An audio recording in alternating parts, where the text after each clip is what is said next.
A ver, esta es la agenda. Ustedes cuando dicen esto lo conocemos, hacen así, yo acelero. ¿No? Un poco hablar de diagnóstico clínico, cómo razonamos, los errores en medicina, los sesgos cognitivos, esta es la parte que creo que más o menos ya dimos. Y después nos vamos a meter en la guía. Así que, si se cansa, hacemos un corte, vamos a comer algo, pero algunas cuestiones que es importante que hacen la honestidad de la charla. Bueno, creo que la preparé sin usar IA. Que ahora se piden a todos que un artículo, un capítulo de libro, lo que mando, tenés que poner, no hice plagio, no la copié ni usé IA para su elaboración. Capaz se me metió en algo, sí, junta material, pero hasta donde yo sé no lo usé. Bueno, esto es importante, no soy experto en razonamiento humano ni clínico, lo vengo a hablar desde un médico de hospital y de la facultad que le gusta este tema hace mucho tiempo. Y bueno, hay gente que se dedica a neurociencia, psicología cognitiva, cognición situacional, no tiene nada que ver, y mucho menos soy un iniciático usando IA. Usamos poco, alguna aplicación y no mucho más, y no la usada en algunas cuestiones Open Evidence para buscar artículos, algún ChatGPT para alguna cosa más, y ninguna otra plataforma. Y mucho lo que voy a usar acá tiene, yo digo, no sé si son fuentes o plagio o un robo autorizado. Lo que es robo es lo que lo utilizaron. Y hablé mucho con Fitchen cuando tuve que preparar esta charla que causaba una plenaria de MIR, con lo cual los salir de charla, que sería salir de Fitchen, ustedes lo conocen, que hay que filtrarlo y depurarlo porque por ahí Daniel se vuela a niveles medio esotéricos. Y lo otro que, como les dije, tiene especulación, así que también puede estar secado y no vamos a hablar acá ninguna evidencia dura de esto es así. Así que esto me deja tranquilo de que no voy a venderle humo ni a comportarme un chanta de lo que voy a hablar. Algunos dicen que la parte más compleja e importante, que identificar la causa de la enfermedad, es el verdadero sentido de la medicina, y piensan en el caso, identificar y hacer un buen diagnóstico, y lo ponen como lo más importante y complejo. Puede ponerse en duda, creo que no toda la complejidad de lo que hacemos todos los días reside en el diagnóstico, que es importante, pero a veces establecer vínculo, relación médico-paciente, contexto social, ver los determinantes sociales de un paciente, son tan o igual de complejos. Hacer un diagnóstico es una inferencia. Lo hacemos con incertidumbre, con información incompleta y a veces inconsistente. Entonces uno tiene que pararse ahí cuando hace un diagnóstico clínico. Todo ¿no? Consistente, incompleto, incertidumbre, y manejar esos niveles de incertidumbre. Y mucho de la propuesta, uno en vez de establecimos el diagnóstico de encefalitis por herpes zóster, es una hipótesis diagnóstica. La idea de hipótesis, ahí ya establecimos, lo que era redondito, ahí. Pero si uno tiene muchas veces algún grado de incertidumbre, como siempre, debe decir, bueno, mi hipótesis diagnóstica del paciente es esto. El valor de la palabra, decir hipótesis, deja como más abierto, como más que lo puedo refutar, que lo voy a recalcular, que lo puedo cambiar. No le puse sello tiene esto. Siempre la importancia, esto se lo repetimos a los R1, que son los que nos traen historia clínica cuando nos sentamos en un seminario o en un pase de sala, que es, si no hacemos una buena historia clínica, todo lo que analicemos, razonemos, si los datos son inconsistentes o no son precisos, nos vamos a equivocar, ¿no? Y después una historia clínica, una de las mejores herramientas de aprender historia clínica. A pesar de que esto lo vemos todos los días, porque de alguna manera todo nos lleva a darle menos valor a la historia clínica. ¿No? Si cargo los datos, cargo un buen prompt en una plataforma de inteligencia artificial, es que la diagnóstico. ¿No? Pero si vos del prompt que le cargas a la inteligencia artificial, el input ese, lo haces con datos no precisos, la IA usa algoritmo, no razona realmente, ¿no? Está usando bayesiano puro, algoritmo de probabilidades, de mucha debilidad. Fíjense, digo, cuando uno hace un diagnóstico clínico, es como que pone en juego toda la historia del pensamiento y razonamiento humano. Es muy loco. Lo hacemos todos los días y no nos damos cuenta, ¿no? Hacemos deducción que viene de Aristóteles. Vamos a lo general, a lo particular. Yo sé la generalidad del encefalítico y a lo particular del paciente que acabamos de ver. El proceso inverso de Bacon, me dio hambre.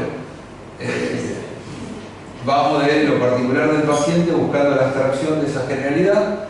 Después apareció Charles Sanders Peirce, que el razonamiento clínico pega más con la abducción. La abducción tiene que ver en elegir, lo que hacemos, elegimos una serie de 4 o 5 posibilidades que más peguen con nuestro diagnóstico. Eso es la abducción. No va necesariamente lo general o particular, el particular general y buscar que cumpla todo, sino que veo más probable estas 4 hipótesis. Usamos probabilística bayesiana. Tenemos diagnósticos que están ahí corriendo uno al lado del otro y decir, bueno, por frecuencia, por característica, este es el que más me pega en probabilidad. Razonamiento por red, razonamiento causal, que van más dirigidos a protocolos, algoritmos más establecidos. Esto Borges decía, bueno, sobre mapa y territorio, en aquel imperio del arte de la cartografía logró tal perfección que el mapa de una sola provincia ocupaba toda una ciudad, el mapa del imperio toda una provincia, y esos mapas desmesurados no se artificiaron, en los colegios cartógrafos levantaban un mapa del imperio que tenía el tamaño del imperio y coincidía puntualmente con él. Nos dice Jonah Hill que uno va de lo general a lo particular, pero nuestra tarea es unir el mapa del conocimiento, libros, recomendaciones, guía del territorio, que es el paciente que tenemos frente a nosotros, el sufrimiento humano. Es esa forma única, intransferible vivencia de la enfermedad que aporta cada ser humano en un terreno que no puede entrarse solamente con las estadísticas.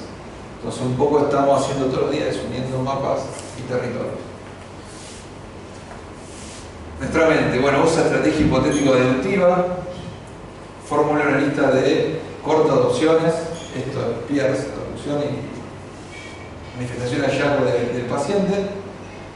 Y dicen que los médicos expertos, yo lo pongo acá a Gustavo, y probablemente cuando le encuentren de frente a un paciente, algo así en menos de un minuto, 28 segundos, que está escuchando al paciente, ya es capaz de generar casi 6 hipótesis.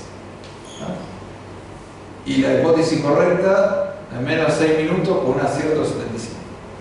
¿No? Esto, si no hacemos tan sistematizado todo, ¿no? Realmente empieza mayor experiencia, en poco tiempo, escuchando al paciente a disparar de diagnóstico, lo vas seleccionando y fíjense cómo quédense con esta frase y después la uso para algo, ¿no?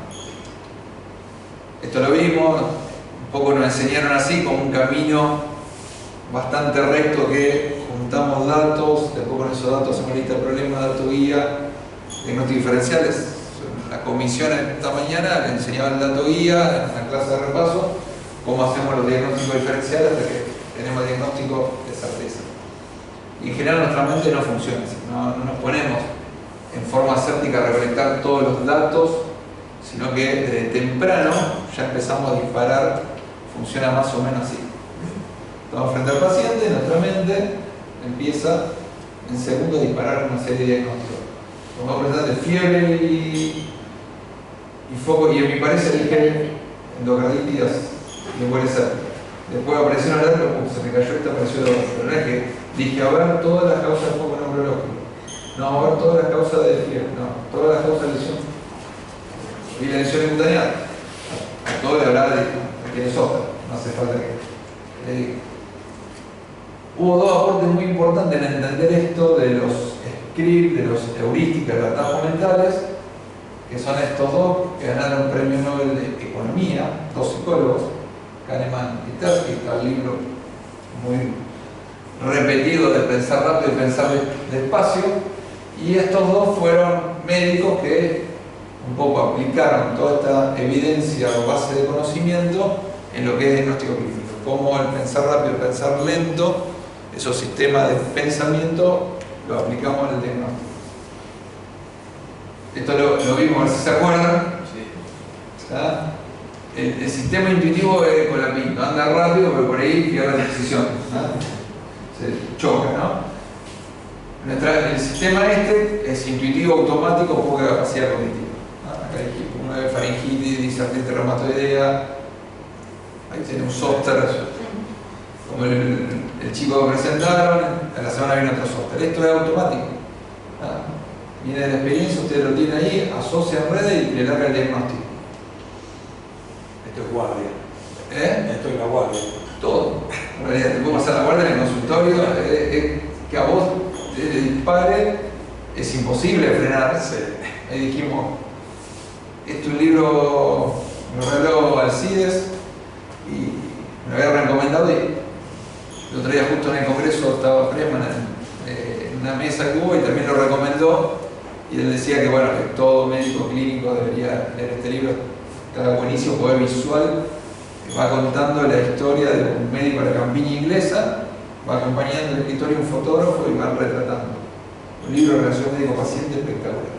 Y dice que bueno, uno ahí compara lo que ve con lo que ha visto en otros pacientes, ahí dispara script, pero también tiene que abandonar todas las ideas preconcebidas, ¿no? Si yo me quedaba con la embolia séptica, la endocarditis, fijo en eso, no iba a poder recalcular cuando tuve nueva información. Así que uno ha visto a otros pacientes, pero también tiene que tener en la mente como si no hubiera visto nunca un hombre enfermo, es decir, empezar a recalcular así. Aparece el ojo clínico, vieron que se ha dicho como si fuera un poder, dice, ese médico tiene ojo clínico. Me acuerdo que decían, estábamos pasando sala con Alonso, me decía Pendino, y pasó y dijo, esos ojitos brillosos de hipertiroidismo, y que ojo clínico tenía superpoderes. O viene, me acuerdo una vez estaba Tano y estábamos ahí con uno que tenía metástasis hepática y vio que tenía un ojo de vidrio, y nada, me había dado bolilla porque ese ojo de vidrio tenía hace 20 años, pensamos que era traumático y no le encontraban la causa, de hígado lleno de metástasis. Y él, me acuerdo, dijo, ahora tenía un melanoma en el ojo. Fuimos a buscar, ¿cuándo lo operaron? En el Centenario, ¿hace cuánto? Era yo residente, decía, hace 25 años, y lo habían operado 20 años atrás. Entonces fuimos hasta la sala de oftalmología y la secretaria nos buscó en un mueble enorme que estaban las fichitas, que encontró, y era un melanoma. Y la función vino un melanoma. 20 años después, una metástasis. Porque el melanoma es una cosa a veces super. Y el sistema 2, más reflexivo, analítico, con mayor capacidad cognitiva.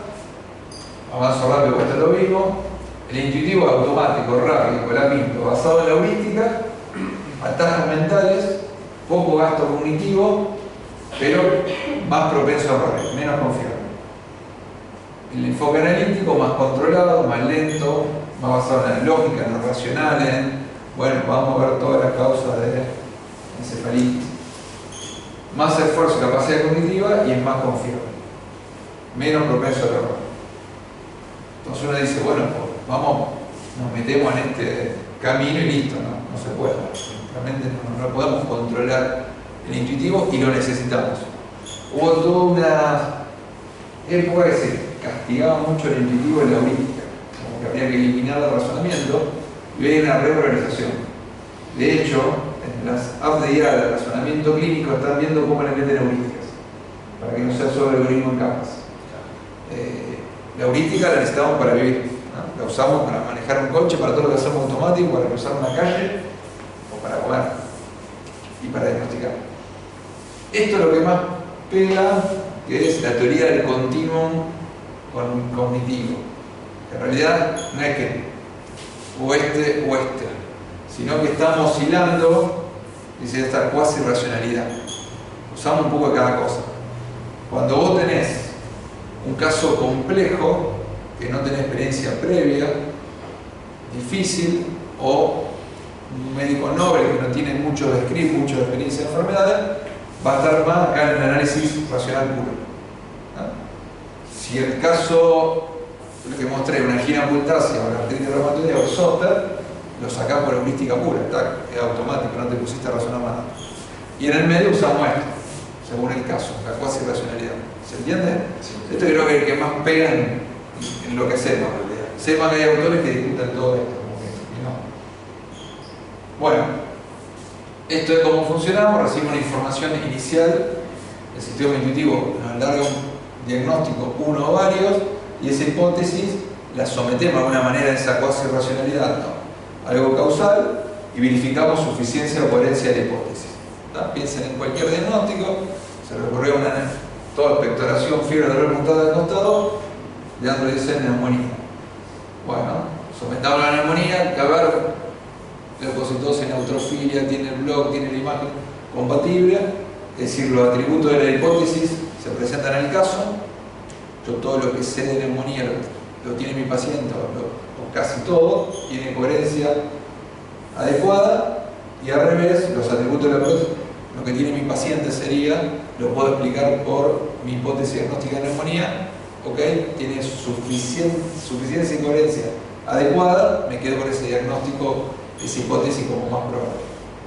Y si no me pega, vamos a tener que estar buscando y juntando otra información. ¿Vamos bien hasta ahí? Uno ya lo conocí, pero no es bueno. British Medical, yo tengo que quedarme ahí para... Este artículo fue un poco una bomba. Me acuerdo que llegó Robert a un pase de sala y tratándonos de asesinos. Dijo, con los errores de ustedes se caen 3 mol por día. Cuando cae un avión, una noticia de todo el mundo y por error médico sea la tercera causa de muerte, no aparece tan amarillista. Es cierto, pero bueno, en el contexto siempre digo que está matizado porque no vemos gente que viaja sentado en un avión, sino tenemos un paciente en terapia, séptico, pluripatológico, etc. Pero los errores son frecuentes y es parte de nuestra práctica. La cuestión es aceptarlo como tal. Se estima entre un 10 y un 15% y la mayoría de los errores están en el diagnóstico y la mayoría de los errores por diagnóstico son por problemas de razonamiento. No, era muchos tiempos, bueno, no tengo los conocimientos suficientes, por eso me equivoco. Y no suele pasar los errores por cuestiones de falta de conocimiento, sino por cuestiones cognitivas. Este hombre, Harold Simon, dice la teoría de la racionalidad limitada. En un momento, por la ilustración, se pensaba que si uno metes todo en un sistema racional de analizar todas las causas, ponemos todo el listado de Harrison de fondo y entonces vamos investigando uno por uno, podemos lograr, ya tenemos la solución. Hoy alguna pregunta podría desplazarse si la nueva ilustración es la IA. O alguien cree que si yo le cargo todos los datos, toda la historia del paciente, la IA puede resolverme el diagnóstico sin error. Entonces, de alguna manera empieza a tratar que la racionalidad tiene su límite, que no puede solucionar todo y que hay varias limitaciones en el proceso de razonamiento. Tenemos que conocer esto, que no alcanzamos nunca, de hecho razonamiento crítico, que muchos no se dan cuenta que tienen limitaciones, que la mente es vulnerable, un montón de sesgos cognitivos, falacias lógicas, supuestos falsos y otras fallas de razonamiento. Habíamos hecho a Kikibuba, no lo hago de vuelta porque aparece un... ¿Se acuerdan de eso o no? Ahora vamos, con la figura y su nombre. Bueno, los que la saben no contestan.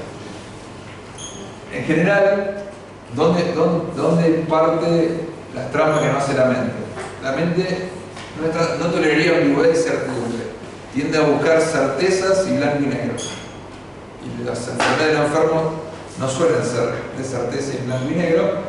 Y en esto de buscar las certezas y no tener ambigüedades se cometen errores. También tiende a crear patrones, a buscar causalidades, justificaciones, agrupar, juntar. Te he dicho, todo lo que sucedió antes es responsable de lo que ocurra después, es un error frecuente. ¿Cuántas veces decimos, bueno, mejoró el paciente? Uno dice, mejoró cuando le pusimos ceftriaxona. Y bueno, si no hubiese tenido el diagnóstico final de Zoster o porque le pusimos corticoides. Muchas veces hacemos interpretaciones o si le pasó tal cosa antes, es responsable de lo que ocurre ahora. Y eso, la mente tiende a buscar esos patrones que no necesariamente se cumplen. No percibimos todo, uno tiene idea de que yo acá estoy percibiendo todo lo que está presente acá y no me voy a olvidar de ninguno, y puede ser que se me pasó alguno y diga, vos estaba anoche y yo no te vi, porque si yo estoy viéndolo a todos ustedes. Si ustedes no vieron a mí, también problema. Y focaliza la atención, y la atención se sabe que está totalmente influenciada por la emoción. A veces vemos lo que queremos ver y no vemos lo que queremos ver, o percibimos, le damos importancia a un signo, un síntoma, un antecedente. Y confía generalmente en las primeras impresiones, ¿no?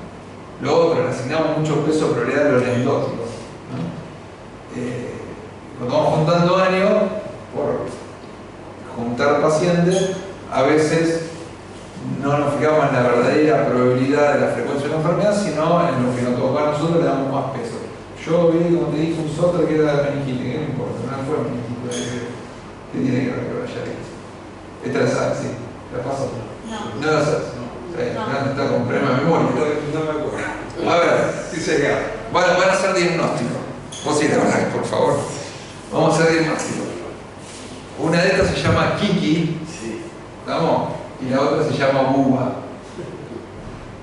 Buba y Kiki. Levanten la mano, vamos a ser sinceros.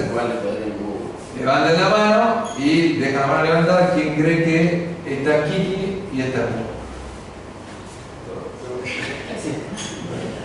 Mírense, dejen la mano arriba. Piensa que lo primero lo dejan abajo. Bueno, teóricamente el 90% viene ella, está en contra de una rebelde. Bien. ¿Qué les parece? ¿Por qué?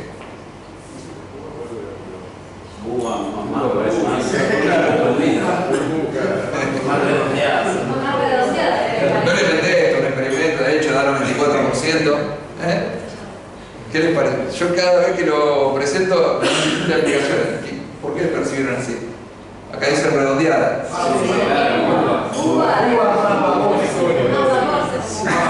Ahora la última vez me habían agregado una que era buenísima. Que dije, qué mente reconocida que tenés. Sí, tiene que ver con el color, con la forma, cómo suena la palabra uva, cómo suena. ¿Y qué piensan ahí? ¿Cuál es lo racional de eso? Nada, porque no sabemos el papá de esta gente cómo lo anotó el registro. No sabemos, no, estamos haciendo diagnóstico por asociación que hizo nuestra mente de algo sin sentido. Paso rápido a algunos de los sesgos que cometemos todos los días cuando hacemos diagnóstico. Puse nomás, hay como 100 sesgos, puse los más frecuentes. Este es frecuente, cierre prematuro. Que tiene que ver con la satisfacción de búsqueda. Es que nuestra mente no tiende a la ambigüedad y la incertidumbre, necesita un diagnóstico. Yo le digo, cuando vamos a la guardia y dice, vamos a ver el paciente le dice otra cosa, tiene una neumonía, tiene un TEP, acá entran los eyaculadores precoces de diagnóstico. Entonces, en general, muchos diagnósticos se comete error porque los cerramos muy temprano, con poca información. Nos disparó un script, un guión de una enfermedad, nos pega, nuestra mente no tolera la incertidumbre y la ambigüedad, ¡pum!, lo cerré. Y había más información que recabar que me podía haber hecho modificar el diagnóstico, unido a la satisfacción de búsqueda. Tendencia a buscar y darle más peso a la evidencia que confirma el diagnóstico y no buscar, o le damos menos peso a lo que lo refuta. Eso también es un error frecuente, el sesgo de confirmación. La mente nos disparó un diagnóstico probable, heurístico, con atajo mental rápido, empiezo a recabar, y si mi diagnóstico fue neumonía, la fiebre me pega, la leucosis me pega, tenía eosinófilo. Después si no me pegó, y tenía una proteinuria, bueno, sí, está con fiebre. Pasa eso, ¿no? ¿Cómo va a ser falsa? Sí, justo lo que yo pienso, ¿no? Lo decía Sherlock Holmes, un error capital, el teorizar antes de posar datos. Uno comienza a deformar los hechos para hacerlo encajar en la teoría en lugar de encajar la teoría en los hechos. Entonces hacemos eso. Disparamos tal diagnóstico y empezamos a lo que nos dice el paciente a hacerlo encajar insensible e inconscientemente. No hacemos propósito porque queremos equivocar. Y lo que va en contra es como que lo empezamos a darle menos luz o se será justificado por otro lado. Todos los días cierre prematuro, todos los días el sesgo de confirmación de darle importancia a lo que va a favor. Este interesante es el efecto marco. Es decir, un mismo paciente que se presentan sus signos o síntomas o enfermedad con las características en un orden te puede hacer pensar en diagnóstico y exactamente los mismos signos y síntomas presentados en otro orden o con otro marco te va a hacer pensar en otro diagnóstico. Cuando te presentan un antecedente importante antes que ya dice paciente HIV con se te fue para un lado. Si al revés empecé por cefalea, aparece por mi lado y HIV positivo, probablemente la mente me lleve por otro lado, ¿no? Esto viene de la economía, todos los días lo usan y cada vez más. Claro, te lo aumentan 2 días antes, después te dicen, se termina en 10 minutos la oferta. ¿Cuál elegirían acá? Le dicen el yogur helado que contiene está 10% libre de grasas, o el 80%, 20% con grasa, o le dice 80% fat free. Dijimos ahí, ¿no? No, el que dice 20% de grasa. Teóricamente, si fuéramos racional, debe cumplirse la invariancia. Formulación equivalente en la misma situación debería llevarnos a una misma elección, ¿no? Diferencia de presentación del frame, del marco, genera elecciones diferentes, ¿no? Y en la clínica ocurre notable cómo se presenta la información, cómo te puede llevar a distintas decisiones. ¿Se acuerdan que dije esto? ¿Qué les pareció? Que Gustavo era un genio. En 30 segundos le disparaba 6 hipótesis que metían un 75%. ¿No da esa sensación? Si yo le digo que a pesar de ser un médico experto solo genera 5,5 hipótesis, la IA me genera más de 20 y demora más de 30 veces 20 segundos de IA, lo trataba 6 minutos y tiene un índice de error del 25% si equivoco uno cada cuatro. Misma información, ahora Gustavo un desastre. Me agarra la IA y ¿no? ¿Viste? La misma información que cambiamos el mapa. Bueno, este es peligroso, el exceso de confianza, ¿no? El overconfidence. Ya el cirujano viene con una cuota ahí. Vamos a aprovechar que somos todos. Se tiene que actuar con información incompleta, mucha fe en impresiones iniciales. Empiezo a cancherear. Bueno, este era un médico que parecía que el clínico, este le gusta, estamos bien ahí. ¿Puedo ser? Quedó medio que el clínico es un virtuoso, que no se hace de barro, que es una mezcla de valores o cualidades congénitas y adquiridas, donde la responsabilidad, el orgullo y la variedad. Si nos creemos esto que somos medio, que ahora viene la ciencia mandando por los pasillos, si nos creemos esto estamos a la banda. Me gustaba más este catalán que hace 90 años ya escribe que cometemos errores, me quedó muy bien, les digo, obsesión, pusilanimidad, amor propio y vanidad. ¿Cómo cometemos errores por vanidad, amor propio? Sí.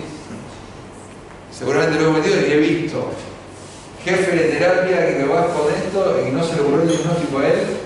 Y vos decís, pero ¿por qué hace eso? Nada, el inconsciente, ¿no? Y aceptar que nos equivocamos, que tenemos que replantear el diagnóstico, a veces cometemos errores por no querer abandonar un hijo. Vamos a lo redondo. Bueno, esto creo que se lo comenté. Hicieron, todos ustedes se conocen, más o menos. Supongo que allá. Les pregunto a ver quién de ustedes se sitúa en la mitad superior o en la mitad inferior de su capacidad médica, sus aptitudes con respecto a la salud. Yo digo, Luis, ¿vos qué te consideras? La mitad superior o la mitad inferior del promedio de la carrera? Debería dar una distribución 50 en abajo y 50 en abajo. ¿Cuánto dio? 100%. Casi. A ver, 94. No está hecho en Argentina ni en Buenos Aires, que decía que era 120 por ahí.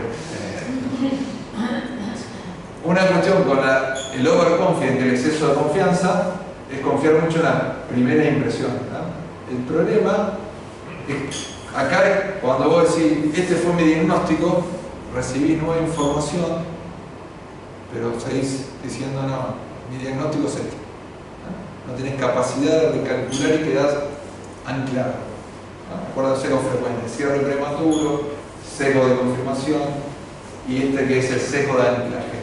Quedó pegado en el diagnóstico inicial, nueva información, no recalculo. ¿Cuál es más larga esta flecha, Leandro? Son las 2 iguales. Y por lo sabes, mala persona. Bueno, digo, esta es más larga. Voy la mido, son iguales, pero digo, no, esta es más larga. No hay forma que, por más que me den evidencia, yo quedo fijado A la impresión inicial no puedo ajustar mi diagnóstico a pesar de recibir nueva información. Paso rápido. Esto también es muy común cuando dan diagnóstico empaquetado. Venía a ver una neumonía a la guardia, o venía a ver una exacerbación del POC. Fuiste a ver eso. Te va a dar jerarquía, te va a dar jerarquía a lo que te va a favor, todo siendo urinario no. Ah, bueno. Y sí, bueno, entonces vos vas a aumentar la percepción de lo que va a favor, y esto tiene que ver, se llama momentum diagnóstico, obediencia ciega, es cuando ese diagnóstico te lo hizo una autoridad, ¿no? Te queda más difícil, ¿no? Vino la doctora jefa de servicio y Leonora dijo, es esto. Ya, no, el R1 no pensó más, no se le ocurrió decir que tiene otro, por más que vaya a ver el paciente. Esa obediencia ciega puede ser a una autoridad en un esquema de funcionamiento y a veces, muy frecuentemente, a la tecnología. Supongamos que hiciste un buen razonamiento clínico, tenés una hipótesis diagnóstica fundamentada, le pediste el examen complementario y la tomografía no te mostró lo que vos sospechás. La obediencia ciega es, chao, abandono mi diagnóstico porque la tomografía no lo mostró. No incluís en tu razonamiento la posibilidad de por qué la tomografía no me muestra mi hipótesis de neumonía. A veces hay que abandonarlo, si no quedamos con un anclaje y no sabemos recalcular y saber el suficiente peso que tiene. Ya termino con observo, nos metemos con IA. La falacia del apostador, es interesante. Es como que tenemos una cuenta mental que impide que pensemos en diagnóstico porque ya inconscientemente cubrimos el cupo. Eso sí aplica mucho en la guardia. Llega una precordargia, infarto fue agudo. Al rato ya otra precordargia, otro infarto agudo. Cuando viene el tercer paciente con ya está, debe tener otro diagnóstico, es una pericarditis y la probabilidad de que tenga un infarto es la misma que si no hubiese recibido los infartos anteriores. Pero nuestra mente tiende a falacia del apostador, tiene que tener otra cosa. Yo digo, un ejemplo bueno para salir de la medicina es la semana que viene tengo un viaje en avión, se la puso un avión en Tailandia, ya bajó la probabilidad de que el mío se caiga. ¿No? Es el mismo, no cambió. Acá aparecen la puesta de frecuencia y el seco, el abandono de la célula. Me quedo con el exceso de confianza. ¿En quiénes creen que es más frecuente el exceso de confianza? El error por exceso de confianza. Canchereo, la tengo clara, rápido, tomo decisiones. Los más en medio del plan, los más viejos. ¿Qué dicen los más viejos?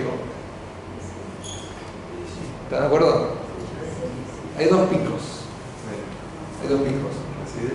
Yo tenía un artículo que mostraba que eran entre estudiantes recién y staff, todos tienen exceso, errores por exceso de confianza, no hay mucho estudio de esto, y ganaban los recientes. Y hay otro que un poquito mejor, más amplio, que muestra un pico más tirando el R3 y otro pico en prejubilación. Ahí aparecen los excesos de confianza. Y tiene que ver, fíjense quién choca más los autos, no el que empezó a manejar ayer, sino el que ya tiene un año, que ya agarró un poquito de confianza, pero no tiene 20 años de experiencia manejando. Ahí aparecen también los choques. ¿Sí?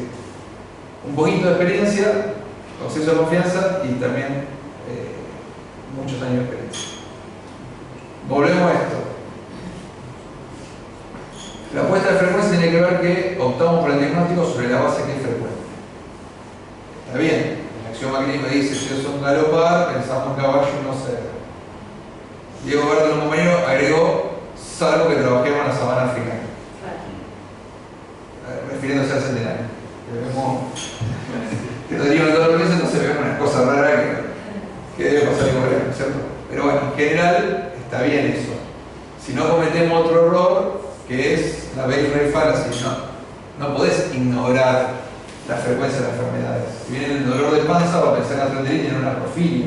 Está bien. Pero el abandono de la célula sería, solo pienso que tiene lo frecuente. No puedo plantear abandono ese diagnóstico porque es muy frecuente. No alcanza con eso. Pacientes, cuando van a los congresos, ustedes ven que son todos cebras, ¿no? Si no, alguien los diagnosticó. Después, os digo, bueno, tenemos gallo cebra y unicornio. En los cerdos suele haber, la gente piensa en unicornio, vienen cosas y siempre está pensando en el diagnóstico más estratosférico. Ahí sí creo que aplican, no con una cebra, pero un unicornio probablemente sea esto.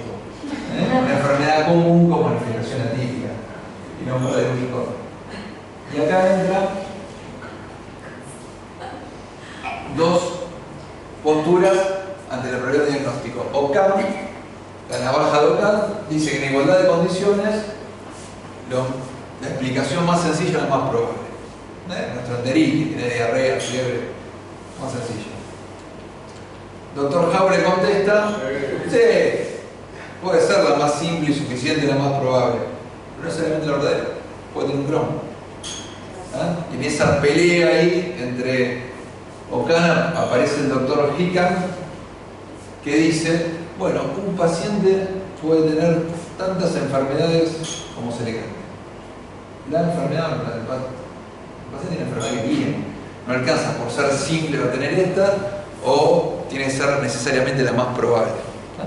Entonces dice, un paciente puede tener una o tantas enfermedades como en inglés dice como sería como se le cante.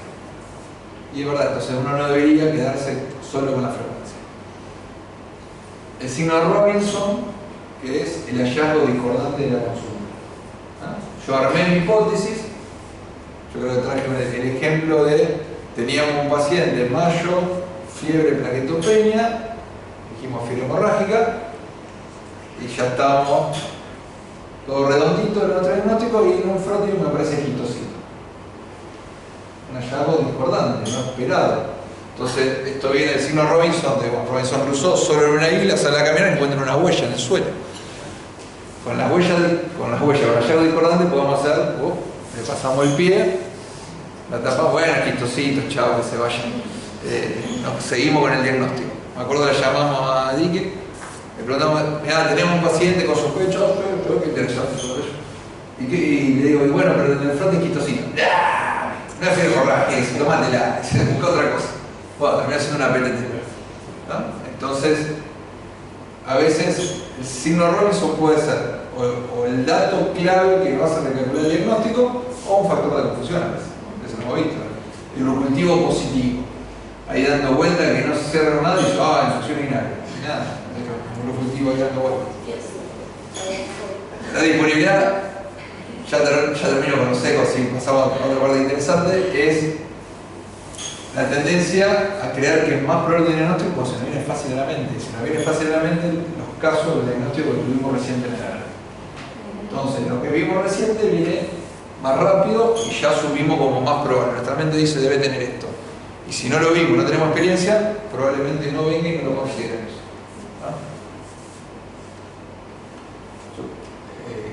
Profe Virginia Francino, que siempre cuento esa discoteca del tétano. Sí. Spoiler, ya dice el final. Nada, que ingresamos a un paciente, le hago corto. Estamos muy perdidos y estamos ahí con diagnósticos, una infección, una fascitis necrotizante, borrachín, petardo, el sobrino acá le explota. Y bueno, ahora ya lo seguía todo, le hizo el empaquetado, pero le dije que era el tétano. No le habíamos pensado ninguno. ¿Por qué? Pues no habíamos visto tétano. Como más de 20 años no había visto tétano en el hospital.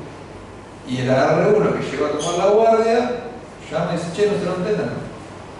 Para ella, que no tenía la experiencia, estaba a un mismo nivel de probabilidad de tétano que una celulitis.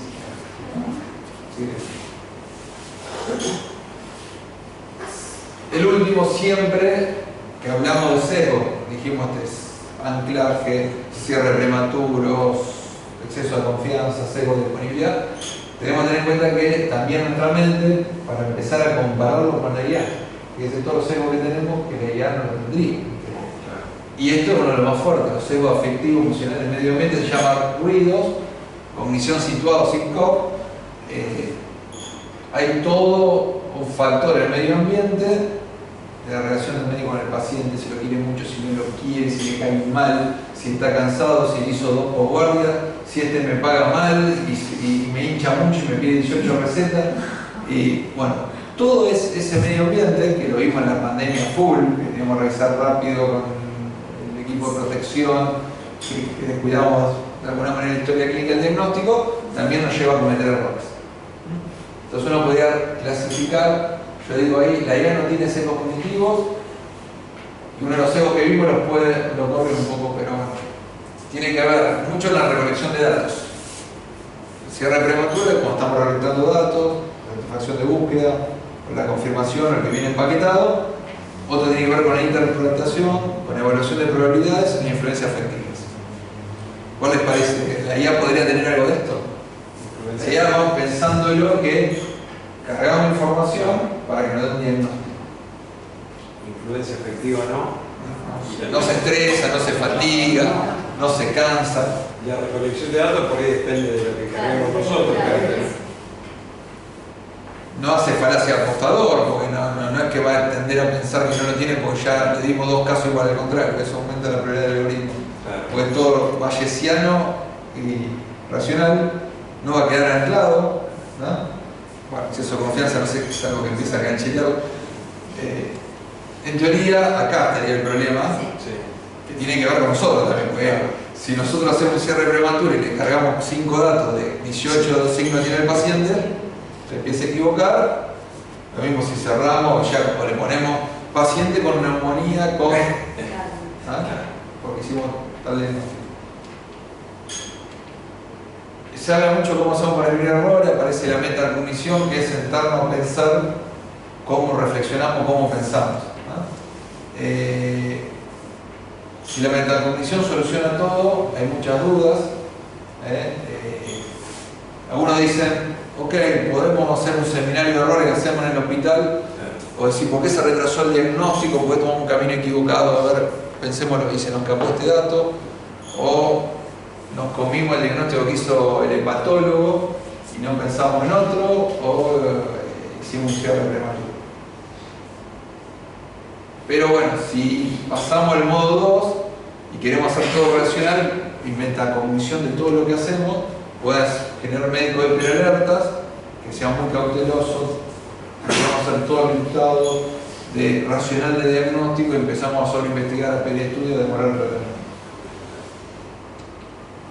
Yo creo que hay que tener conocimiento de saber cómo pensamos, razonamos en un diagnóstico, ser consciente que somos susceptibles a varios sesgos cognitivos, no creer que vemos todo lo que pasa, que percibimos todo, que no nos cerramos, que no tenemos conflictos emocionales, etc. Sin duda aprender del error. El error es una gran fuente de aprendizaje, nos aprende mucho más del error que de los aciertos. Y en los servicios es bueno voluntad de observar y mejorar la conducta, dejar de lado la jerarquía y prejuicios, tener curiosidad crítica, apertura mental a que me equivoqué, no sé, y tolerancia a la incertidumbre. Muchas veces por esto no toleramos incertidumbre, hay toda una cultura de cero incertidumbre, medicina de precisión, cero error y rápido, llame. Y a veces cometemos errores porque no sé todavía qué tiene, vamos a esperar cómo evoluciona, nueva información o lo que fuera, y generar un medio ambiente en los servicios de error no punitivo, sino como error como fuente de aprendizaje. Parece muy difícil de corregir los sesgos cognitivos, pero por lo menos podemos ser conscientes. Ahora la pregunta, medio para polemizar. Si dijimos no podemos evitar el error, nos equivocamos un 10-15%, varios boys que se caen por errores nuestros, ¿qué hacemos? ¿Nos olvidamos de los sesgos? ¿Para qué vamos a estar hablando de esto? Esperemos que venga una buena plataforma de IA y le pasamos la historia clínica y listo. ¿Nos puede ayudar? ¿Nos saca patada? A ver, ¿cómo quedamos ahí entre... Sigo lo de vos, que se acuerdan, dice que las nuevas generaciones, menos adictas al estudio de la cartografía, dice, entendieron que ese dilatado mapa era inútil y no sin impiedad lo entregaron inclemencia del sol y los inviernos. Dice, en los desiertos del oeste perduran despedazados ruinas del mapa habitados por animales y por mendigos. En todo el país no hay otra reliquia de la disciplina geográfica. ¿Quedará en el futuro nuestro razonamiento clínico así tirado a la impiedad del clima y lo abandonamos, o todavía lo viejo funciona? ¿Dónde estamos? vuelvo a decir, no soy experto ni nada, así que un poco un caníbal del lado hablando de esto. Como, si querés hablar de IA, tenés que tocar la medicina, reconoce la alta complejidad de un diagnóstico y plantea algo así como inteligencia aumentada, que nos puede ayudar. Los médicos tenemos que comunicarnos bien con la IA para prevenir efectos adversos del procedimiento clínico resultados en los pacientes. Entonces las discusiones pasan por todo esto. En el futuro, nuestros residentes van a tener que hacer ingeniería de prompts. ¿Qué ingeniería de prompts? Cómo hacer una buena carga, cómo traslado la historia del paciente, la biografía y todo lo que le pasa a una plataforma de inteligencia artificial para que me dé un diagnóstico. Entonces toda la discusión va de hacer cada vez mejor estas plataformas para que no cometan errores. Yo creo que voy a tomarlo por otro lado. Acá entramos en la parte especulativa. La fuente del saber ha ido variando. Información, datos no es lo mismo que conocimiento, y conocimiento no es lo mismo que sabiduría. Entonces todos dijimos, lo dijo el maestro, no se discute más. En un momento era, ¿lo reconocen?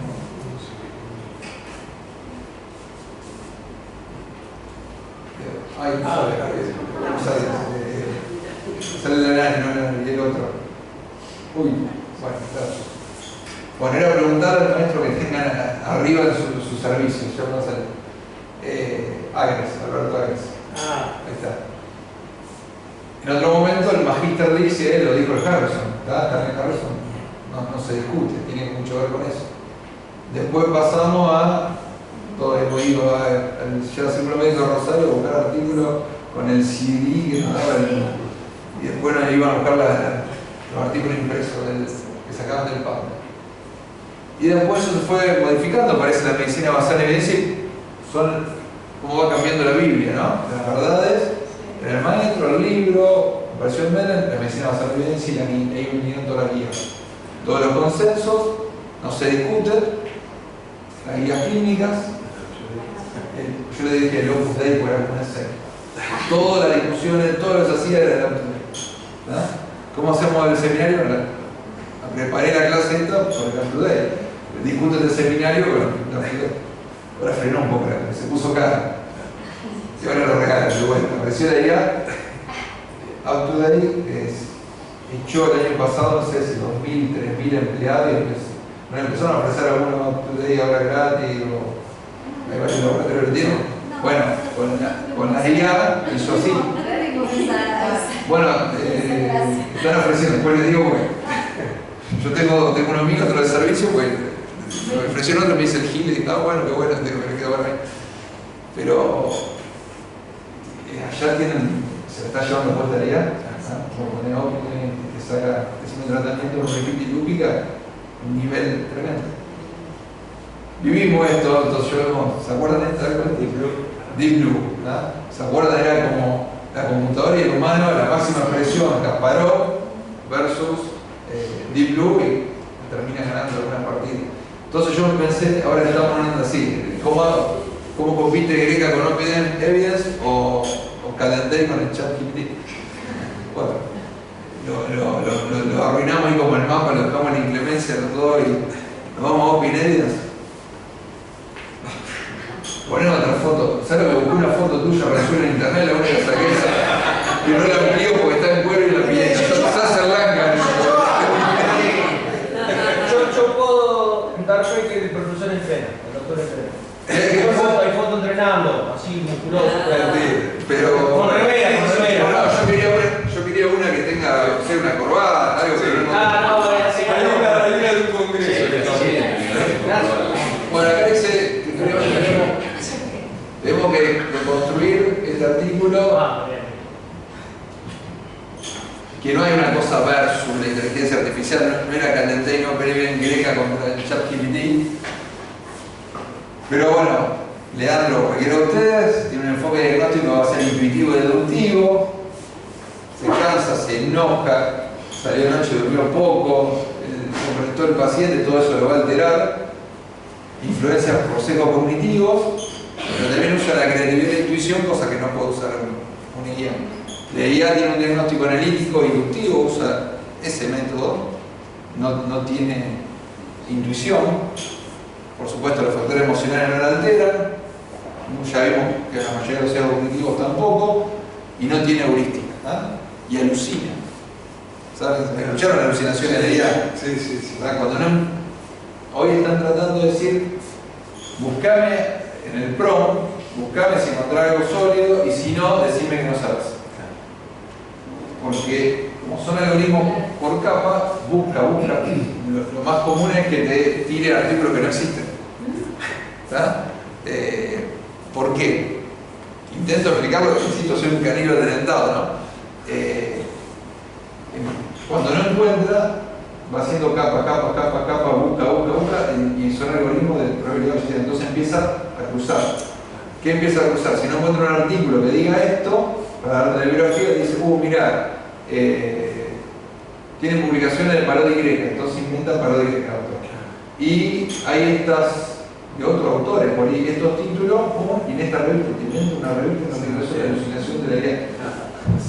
En esa búsqueda de capa, si llega a ese nivel de inventarte, está bastante demostrado que buscar 10 artículos sí no existen. Bueno, Leandro es empático y tiene una comunicación asertiva con él. Contextualiza la biografía y tiene un conocimiento longitudinal del paciente. A Leandro le podés cargar toda la biografía del paciente, toda su historia de vida. Sabe las preferencias y valores del paciente. Todo se puede mejorar, ¿no? Vos le podés cargar, bueno, este paciente tiene tal preferencia para los diagnósticos, no quiere recibir. Considera determinantes sociales de salud y tiene la ética de completar la subjetividad integral de la persona que sufre. La IA es Dios, eficiencia, productividad, parte de la Big Data, puede ser una herramienta útil para mitigar el error y mejorar la calidad de la práctica. Y dice que todo va a decir que la idea que no nos reemplace, que hay que desconstruirlo, sino que van a escuchar simbiosis, copiloto, vamos a empezar a escuchar todo eso. Dije, bueno, Leandro es empático, la IA no es empática. Fíjense este estudio interesante por telemedicina. Compara la respuesta de un médico, tómelo con pinzas, hay que revisar estos artículos que están hechos. Yo no creo que sea lo mismo la empatía de un traumatólogo que de un médico de atención primaria, por ejemplo. Pero bueno, acá están los médicos. Fíjense que de muy pobre a pobre la distribución, y le fue mucho mejor a la respuesta que recibía telefónica por IA, por voz. Otro estudio interesante que respuestas empáticas. 45 IA, 5% los médicos. Alta calidad de respuesta a las cuestiones de salud, que decían, me pasa esto, 79-21, y terminan prefiriendo la IA.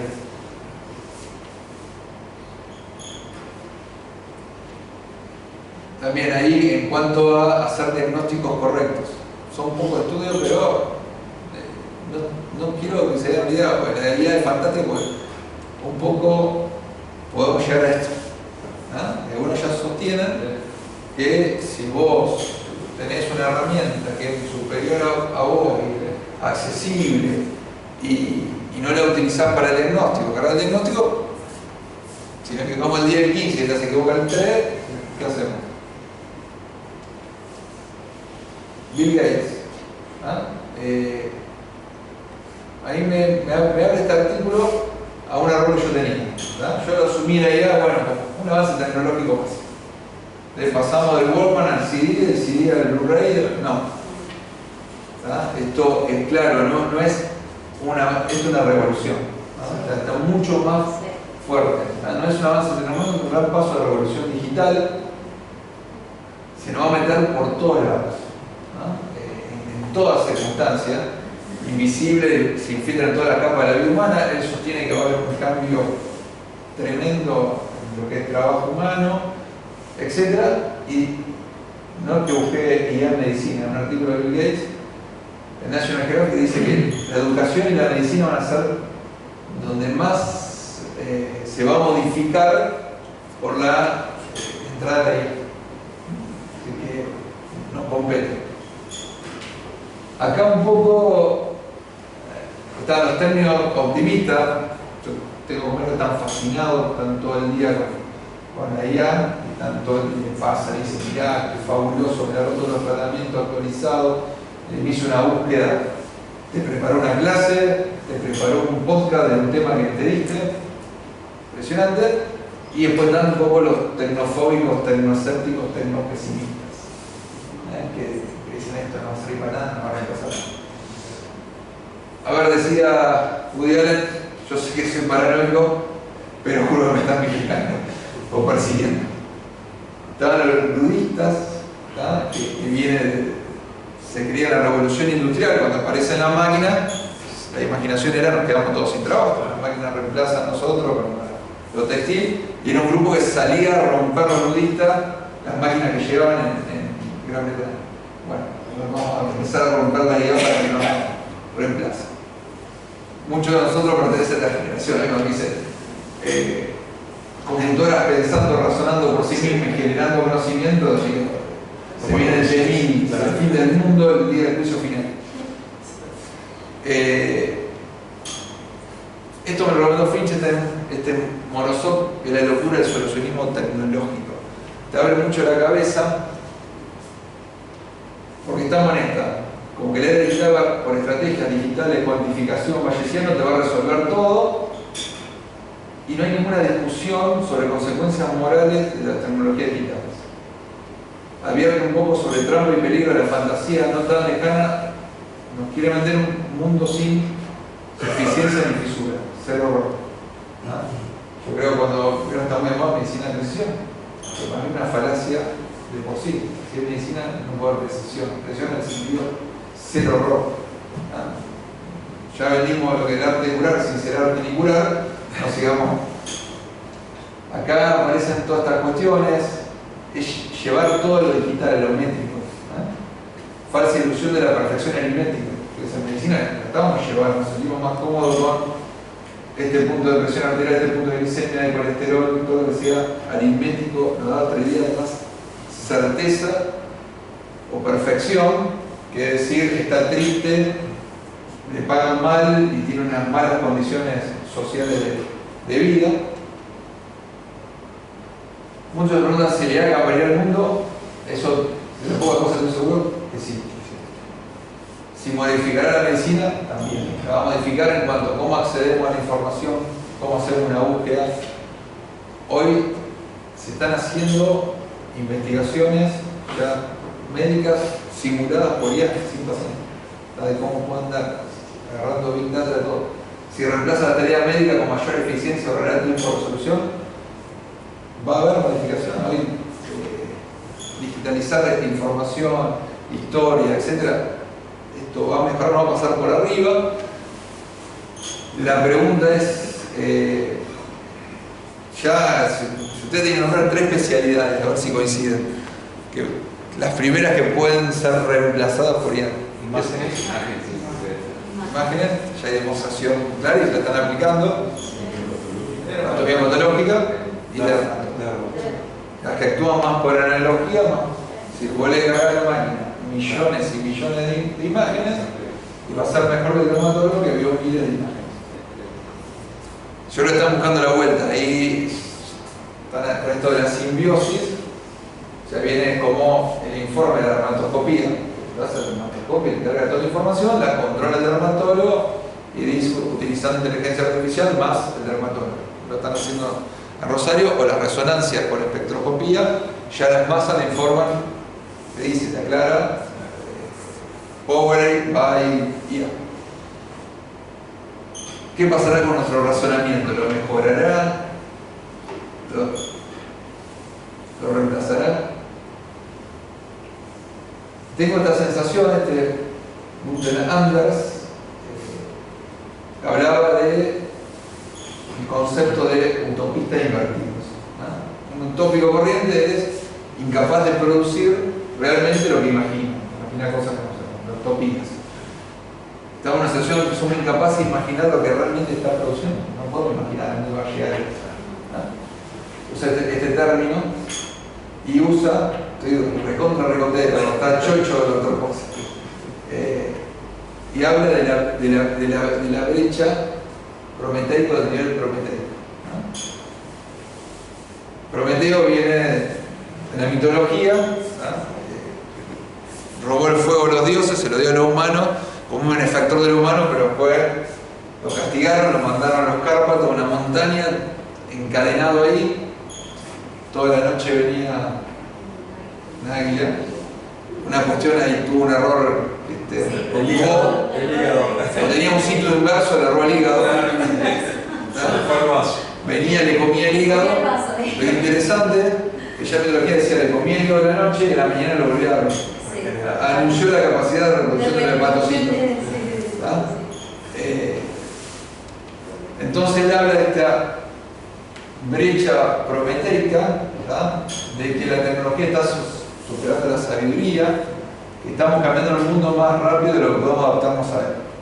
Como somos incapaces de crear los efectos de lo que creamos, como estamos acumulando el poder de los dioses, pero seguimos siendo simios. Entonces habla de este robó el fuego, de Prometeo, nos da el poder de los dioses, pero no somos todavía esa sensación. Acá todas las discusiones van a ver ahora en más, van a aparecer frases como esto: la IA no ofrece inteligencia aumentada. Hay empresas y empresas invirtiendo miles y millones desarrollando esto, que va a haber una interacción médico-IA, simbiosis, team, colaboración, copiloto, que no reemplaza el juicio clínico, que potencia y mejora, que el principal problema es técnico. No es, dije que no salía un ladrón de film sin el concepto de él, pero adhiero bastante, de que toda la discusión va a pasar por lo técnico. Porque van a ver cada vez, bueno, alucina, entonces van a mejorar la ingeniería de prompts, de cómo cargamos los algoritmos en capa para que evite alucinaciones, cómo incorporan la heurística, y cuando uno se pone a investigar, todo el artículo va en ese rumbo. Desarrollar algoritmos confiables sin errores, etc. ¿Se acuerdan de esta frase? Acá creo que no es una cuestión técnica. Hacia dónde vamos, no estoy paranoico, no estoy como Woody Allen y nudista que lo vamos a romper. Creo que tiene que ver mucho con el poder y el control, porque se nos va a meter por todos lados y no podemos ser tan naivos de pensar de que esto no va a ser manipulado. Todos usamos GPS, al principio íbamos con el mapita a ver si no se equivocaba, algún día dijimos no se equivoca, vamos bien, confío en eso. Y después el GPS también te dice a qué restaurante no ir, ese restaurante está categorizado y te va orientando el consumo y todo. Imagínense esto en manos del laboratorio. Cuando vos no te pongas a analizar, te pongas, tiene esto, bueno, tiene una R con criterio de biológico, tiene que ser posible. Entonces, pero no son cuestiones técnicas, sino políticas relativas al poder, a los valores y el tipo de sociedad de medicina que deseamos crear. Este último no es fitness, sino que es mío, entonces yo, un poco refugiándome en literatura, hacen todos estos libros, que muchos han leído, están buenísimos, hacen referencia a control, a poder, cómo te controla la masa o el poder sobre nosotros. Aldo Cool en Un Mundo Feliz habla que una dictadura perfecta tendría la apariencia de una democracia, pero sería básicamente una prisión sin muros, que los presos ni sueñan con escapar, y esa esclavitud, porque están gracias al consumo, al entretenimiento, son esclavos que amarían su servidumbre. Entonces, él dice, el control aparecería ahí, sería la palabra clave, como seducción, al entretenimiento, al consumo. ¿Acá qué les parece? ¿Por cuál sería el poder? ¿Cómo lo ejerce? En 1984, Orwell dice con el control, la vigilancia. La policía de la verdad, ¿no? Era normal. Era normal, nos controlan, pero están vigilando todo el día. Así sería seducción y control. Este libro me recomendó el autor de esta manera y me leí unos cuantos porque me encanta eso.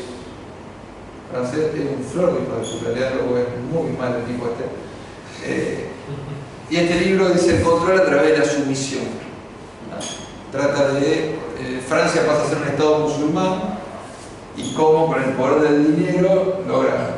El personaje es un profesor de la facultad de la Sorbona que se quiere ir cuando le quieren cambiar toda la regla, pero cuando le ponen los petroeuros arriba, de alguna manera empieza a tener control a través de la sumisión. Seducción, vigilancia, sumisión. Bauman, en su libro Tecnópolis, que esto aplica a lo actual, habla de abdicación. ¿Dónde va esto? Incuestionable predomina la tecnología en nuestra vida, tanto cultural, moral e intelectual, de maneras insidiosas como profundas.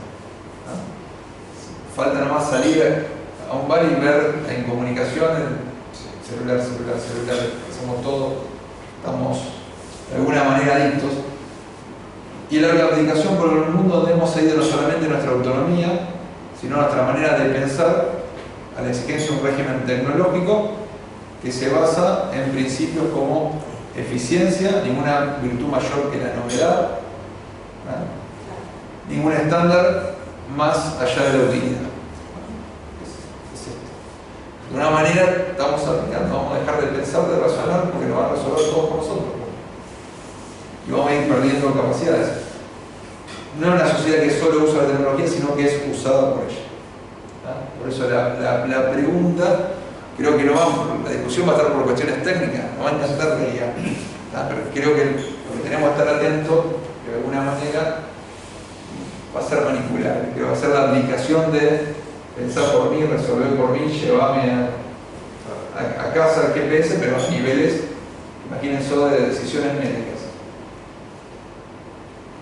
Para discutir toda tecnología modifica nuestro modo de pensar y de razonar, no son neutras, no es una cuestión ahí que no tiene amoral neutra, que no tiene ninguna significación de poder. La idea de medicina no es neutra, y creo que el verdadero tema fundamental no es si cambiará el mundo, si cambiará la medicina, que seguramente sí, sino quién decide cómo la cambiará, con qué fin en beneficio de eso. No agarré en un delirio místico paranoico, pero creo que es bueno que empecemos a pensar, porque se nos va a infiltrar de alguna manera y la vamos a tomar por ahí como vamos tomando. Esto no es un avance tecnológico, sino una revolución digital que estimo que va a cambiar el mundo. Bueno, espero que yo lo disfruté cuando lo preparé, espero que lo hayas disfrutado. Así que gracias.